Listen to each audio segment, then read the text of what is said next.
تزوجت من حسام جنيد وتطلقت. اختار والدها اسمها حباً بالإمارات العربية. لمعت في مسلسل حاجز الصمت قصة الفنانة السورية إمارات رزق.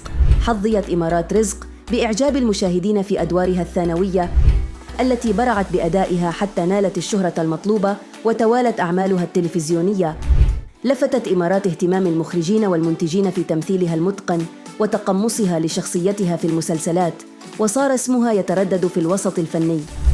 الاسم الحقيقي لإمارات هو إمارات محمد خير عبد الله السعدي، واختارت اسمها الفني بنفسها من مواليد بلدة كفر شمس في محافظة درعا جنوب سوريا.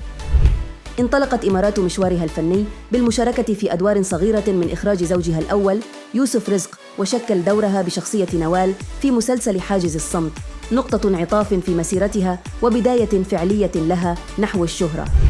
توالت أعمال إمارات ومشاركاتها في الدراما السورية، وشهدت تطوراً كبيراً ونالت حظها من ألاقها، فاكتسبت خبرة من النجوم الكبار. كما نجحت إمارات في أداء شخصية رحاب في مسلسل أسياد المال، وحققت شعبية كبيرة، واستطاعت إمارات أن تجذب الجمهور وتنال رضاه في كثير من الأعمال التي قدمتها وأبدعت في تمثيلها.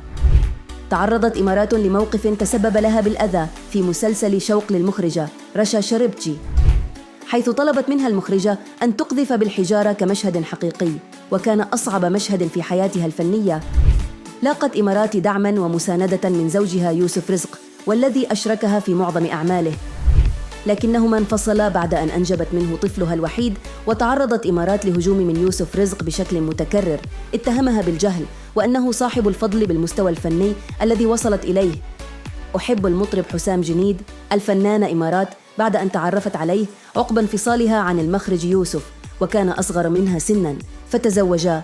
حصلت بعض الخلافات بين حسام جنيد وزوجته إمارات، ووقع الطلاق بينهما مرتين قبل أن يعودا لبعضهما بسبب طفليهما. عانت إمارات مشكلات نفسية بعد أن فقدت أول طفل لها قبل الولادة، وكانت مرحلة صعبة بالنسبة لها استطاعت تجاوزها.